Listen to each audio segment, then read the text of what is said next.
सरवली सराटी इथं ही जी बैठक झाली विराट, त्या बैठकीच्या स्थळी प्राध्यापक रवींद्र बनसोड सर यांना अनेक वेळा आपण टी व्हीवर चर्चात बघितलेलं आहे.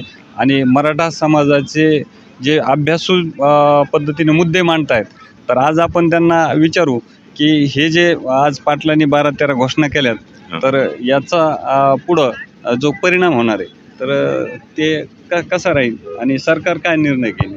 निश्चितपणे पहिल्यापासून जी मागणी आहे ती सरसगटचीच आहे.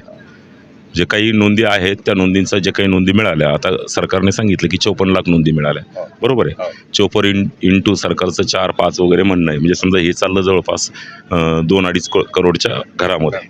पण मग बाकीच्यांना वंचित का ठेवता? कारण ते त्यांच्या रक्ताचे नातेवाईक आहे. हा कोणताही आंतरजातीय विवाह नाही आहे. म्हणजे याचा अर्थ एकाच जातीमधले, त्यामुळे एक रक्ताचे नाते ग्राह्य धरून बाकीच्यांनाही सगळ्यांना सरसगट द्या, ही जी आमचे मनोज जरांगे पाटलांची भूमिका आहे आणि ही सगळ्या मराठा समाजाची भूमिका आहे. तर शासनाने त्वरित हा निर्णय घ्यावा की जेणेकरून आता पुढचे जे काही याच्यामधून जे वेगवेगळ्या कोणीतरी बोलतंय, सामाजिक तेढ पसरवत आहे, मग ह्या गोष्टी होण्यापेक्षा माझं असं मत आहे की तात्काळ शासनाने हा निर्णय घ्यावा. त्यांना आधारभूत मानून ह्या ज्या काही नोंदी आहेत याला आधारभूत मानून सगळ्या महाराष्ट्रामध्ये सर्व मराठा समाजाला कुणबी म्हणून प्रमाणपत्र द्यावं आणि त्याची व्हॅलिडिटी पण शासनाने करून द्यावी.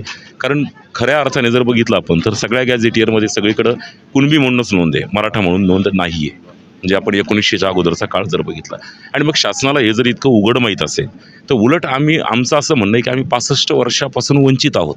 65 ते 70 वर्षापासून म्हणजे आमचा जो जुना अनुशेष आहे तो खरं म्हणजे भरला गेला पाहिजे, नोकरीमधला वगैरे.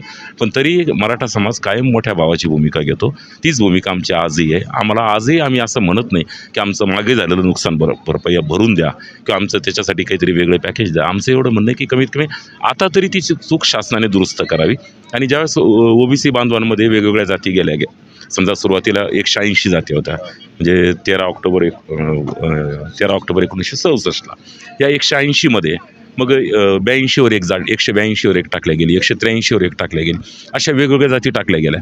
तर त्यावेळेस आता आम्हालाही कळत होतं की समजा ह्या जाती कोणत्याही आधाराशिवाय टाकल्या जात आहे, त्याला कुठलाही आधार नाही, काही नाही. पण तरीही मराठा समाजाने कधीही कोणत्या जातीचा धर्माचा द्वेष केला नाही.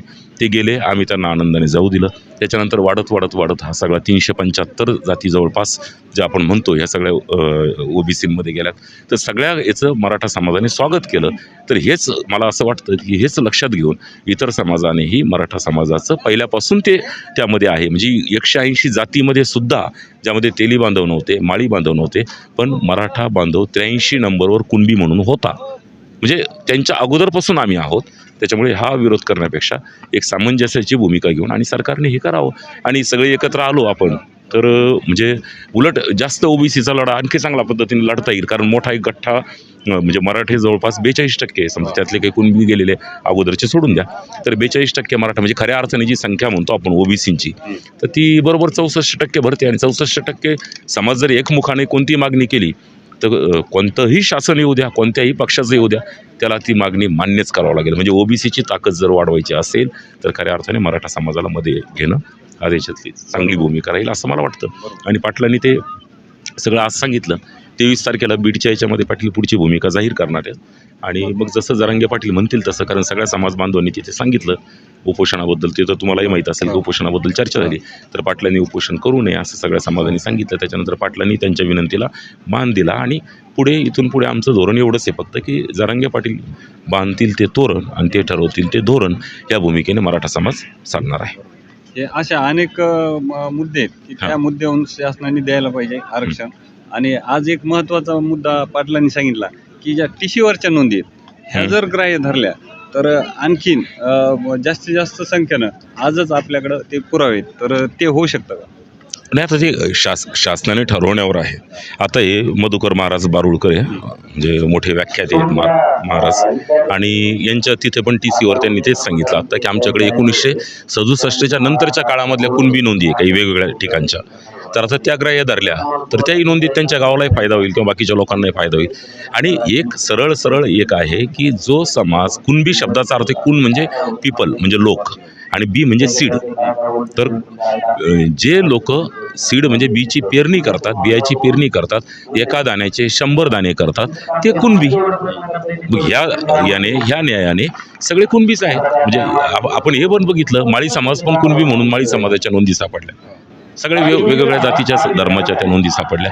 म्हणून कुणबी हा मराठा हा कुणबीच आहे. आणि त्यामुळे मूळ त्यांचं आरक्षण, जे पाटील जे नेहमी सांगतात की आम्ही काही नव्याने येत नाही आहे, आम्ही तिथंच आहे, फक्त तुम्ही आम्हाला आमचं सापडलं आहे, आज 7-12 आम्हाला उशिरा कळालं, 7-12 उशिरा सापडलं, तर ते त्यामागची भूमिका हीच आहे. हा अगोदरच गेले. आणि याच्यातला आणखी एक महत्त्वाचा मुद्दा बरं का हा सगळ्यात, की बाकीच्या ओबीसींचं डोकं अशा पद्धतीने भडकवलं चाललंय की बाबा याच्यामध्ये हे राजकीय आरक्षणात येईल, मग तुम्हाला राजकीय लाभ मिळणार नाही, तुमचे सरपंच होणार, किंवा राजकीय आरक्षण हे स्थानिक स्वराज्यापर्यंत आहे, ते काही आमदार खासदाराला नाही, पहिली गोष्ट. आणि स्थानिक स्वराज्याला जे आरक्षण आहे तर याच्यामध्ये सुद्धा आतापर्यंत उर्वरित महाराष्ट्र, मराठवाडा सोडून, तर यातल्या सगळ्या राजकीय पुढाऱ्यांकडं कुणबीचे प्रमाणपत्र आहे, जे मराठा आहेत त्यांनी ऑलरेडी काढून ठेवलेले. म्हणजे ज्यावेळेस त्यांना वापरायचं ते आरक्षणात अगोदरपासून गेलेले आहे उर्वरित महाराष्ट्र. आणि मराठवाड्यामध्ये सुद्धा कुणबीचे पुरावे आहेत. मी माझ्याकडे माझ्या मामाच्या मुलाचा, सख्या मामाच्या मुलाचा, मी तुम्हाला 96चा कुणबीचा पुरावा दाखवतो, 96ला कुणबी असल्याचा. म्हणजे ज्याला काढायचे असेल त्यांनी काढलेलेच आहे अगोदर. तो काही त्यांना जाण्यापासून तुम्ही रोखू शकत नाही. म्हणजे हे नवीन आले म्हणजे आले. आणि राहिला प्रश्न, हा जर खूपच महत्त्वाचा मुद्दा असेल किंवा हा राजकीय आरक्षण त्याच्यात खूप काही पडलेलं आहे त्या सरपंचमध्ये किंवा याच्यामध्ये असं वाटत असेल, तर त्याच्यातही स्वतंत्र गट करून टाका. माळी समाजाचा वेगळा गट करा, तेली समाजाचा वेगळा गट करा, मराठ्यांचा वेगळा गट करा, म्हणजे कुणबी आणि मराठा जो असेल तो. आणि इतर वंजारा समाजाचं स्वतंत्रच आहे, धनगर समाज स्वतंत्रच आहे. तर हे जसं आता रोहिणी आयोग तिकडे केंद्रात लागू होणार, ते केंद्रात असे गट करून टाका, आम्ही तुमचं खाणार नाही, तुम्ही आमचं खाणार नाही, जे हे कोण कोणाचं खातं हे विषयच मिटतो इथं. हा एक यातला पर्याय आहे असं मला वाटतं. सरांनी जे सांगितलं, आणि इथंच नाही तर टी व्ही चॅनलवर सगळ्या अभ्यासूपणे मुद्दे असे मांडले की पुढच्याच जी बोलती ती बंद केली. आणि हे सरकारच्या सुद्धा लक्षात यावं, आणि लवकरात लवकर मराठा समाजाला या 24 तारखेच्या आत सरकारने सरसकट आरक्षण द्यावं.